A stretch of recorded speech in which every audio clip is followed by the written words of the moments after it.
जय हिंद दोस्तों, कैसे हैं आप लोग। आई होप आप लोग अच्छे होंगे। तो बिना देरी के फटाफट से आज का वीडियो स्टार्ट करते हैं। चौहान वंश का संस्थापक वासुदेव था। इस वंश की प्रारंभिक राजधानी अहिछत्र थी। बाद में अजयराज द्वितीय ने अजमेर नामक नगर की स्थापना की और उसे राजधानी बनाया। इस वंश का सबसे शक्तिशाली शासक अरोड़ोराज के पुत्र विग्रहराज चतुर्थ बीसलदेव हुआ, जिसने हरिकेल नामक संस्कृत नाटक की रचना की। सोमदेव विग्रहराज चतुर्थ के राजकवि थे। इन्होंने ललित विग्रहराज नामक नाटक लिखा। पृथ्वीराज तृतीय इस वंश का अंतिम शासक था। पृथ्वीराज तृतीय पृथ्वीराज चौहान के नाम से भी प्रसिद्ध हैं। चंद्रवर्धय पृथ्वीराज चौहान के राजकवि थे, जिसकी रचना पृथ्वीराज रासो है।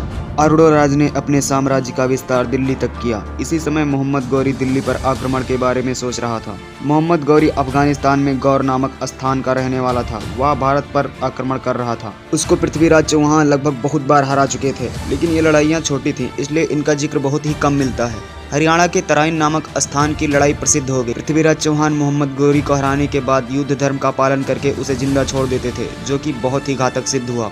पृथ्वीराज चौहान अपने राज्य का विस्तार करना चाहते थे। उसी समय मालवा का शासक था जयचंद। उसको ये बात पसंद नहीं आई। हालांकि जयचंद और पृथ्वीराज साथ मिलकर कई बार गौरी को पराजित कर चुके थे। जयचंद सीधे सहायता नहीं करते थे, वह अपनी सेना आदि को भेजकर पृथ्वीराज की सहायता करते थे। मोहम्मद गौरी को युद्ध में पराजित करने के बाद पृथ्वीराज चौहान के किस्से लगभग बहुत दूर दूर तक फैल गए थे, और अब जयचंद की बेटी संयोगिता पृथ्वीराज की वीरता से प्रभावित होकर उनसे प्रेम करने लगी थी। पृथ्वीराज चौहान वीर पराक्रमी, बहुत ही महान और योग्य राजा थे। उस समय राजाओं में कन्याओं के विवाह में उनको स्वयंवर का अधिकार दिया जाता था, मतलब अपनी इच्छा से वर का चयन करना। संयोगिता ने पृथ्वीराज चौहान को प्रेम पत्र भेजा। पृथ्वीराज चौहान और संयोगिता के बीच प्रेम प्रसंग प्रारंभ हो गया।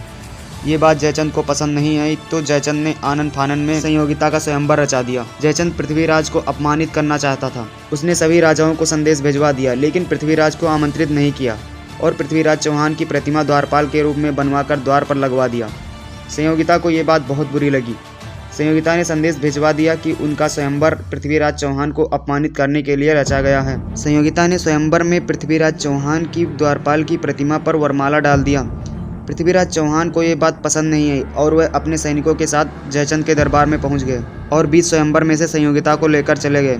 इससे जयचंद बहुत क्रोधित हुआ और उसने मोहम्मद गौरी को पृथ्वीराज चौहान से बदला लेने के लिए आमंत्रित किया। इससे मोहम्मद गौरी को अपने अपमान का बदला लेने का अवसर मिल गया। 1191 ईस्वी में तराइन के युद्ध में अपनी पराजय का बदला लेने के लिए उसने आक्रमण किया और तराइन का द्वितीय युद्ध सन 1192 ईस्वी में हुआ। मित्र रहे जयचंद को पृथ्वीराज चौहान की गुप्त जानकारियों के बारे में पता था, जिससे मोहम्मद गौरी को सहायता मिली।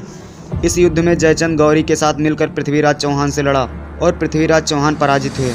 इसलिए कहते हैं कि लाख दुश्मनों से खतरनाक एक गद्दार दोस्त होता है, और उसने पृथ्वीराज चौहान को बंदी बना लिया। उसने पृथ्वीराज चौहान को बहुत यातनाएं दी और अपने साथ बंदी बनाकर अफगानिस्तान लेकर चला गया और वहां उनकी हत्या कर दी गई। पृथ्वीराज चौहान की मृत्यु के बाद उनकी पत्नी संयोगिता और उनकी ननद प्रथा ने अपने सहेलियों के साथ मिलकर किला राय पिथौरा में जौहर कर लिया। ऐसे वीर महान महापराक्रमी योद्धा पृथ्वीराज चौहान का नाम इतिहास में स्वर्णिम अक्षरों में लिखा जाएगा।